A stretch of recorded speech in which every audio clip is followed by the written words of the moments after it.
Morning Business, Culture Geek. Anthony Morel, à côté d'un robot, ça devient d'un banal. Ouais, c'est ça. On est blasé en fait. C'est ça. Encore un. Oui, mais enfin celui-là, il est intéressant. Moi, je l'aime bien. Alors, j'adore le design. Je vais le décrire. Ce robot qui m'accompagne s'appelle le Dia-One. Bah, vous imaginez R2D2 en fait. Hein, tous ceux qui ont vu Star Wars, c'est vraiment ça. Un gros cylindre avec des petites lumières. Là, c'est vert, parfois c'est bleu. Et il fait des petits bruits aussi, un petit peu comme R2D2.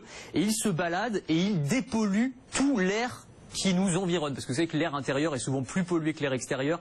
Il y a plein de saletés, des particules fines, des résidus de peinture, de détergents divers et variés. Et donc ce robot, eh bien, il a une caméra en haut qui va lui permettre de cartographier l'endroit où il se trouve. Par exemple, un open space, hein, typiquement, on va l'installer dans un bureau. Il va se balader un petit peu partout. Et puis, il va aspirer de l'air par en bas. Il y a un système de filtre à l'intérieur.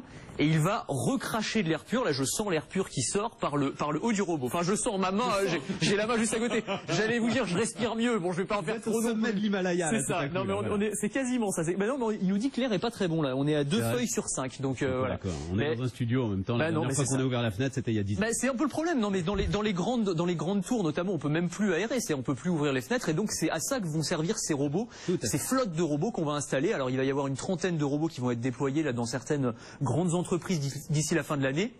Et on va aussi les voir apparaître dans des crèches, dans des écoles aussi. Vous savez, il se trouve que Nicolas Dufourcq, le patron de la Banque publique d'investissement, était l'invité d'Edwige Chevrillon hier. Il a parlé de la robotique en disant on va passer de la French Tech à la French Fab. Oui, bah c'est ça. Et ça, j'ai trouvé ça très intéressant. C'est exactement ça. Il parlait justement des robots. L'important dans les robots, c'est le logiciel, mais pas seulement. Il y a de la fabrication. Et donc tout ça, c'est tout made in France. Et c'est tout made in France. Alors c'est-à-dire que de la coque à l'intelligence artificielle, le design, tout est français, tout est fait à Cergy. Il y a même la chaîne d'assemblage, hein, ce qui est très rare dans le domaine de la robotique. Il est en train de se balader, à Cergy. Là, il se balade. Il a commencé. Voilà, il a senti qu'il y avait de l'air un peu pollué. Il a analysé la qualité. Là, il va faire le tour. Comment ça, il se rapproche de moi? Comment ça, Lucie Bichon?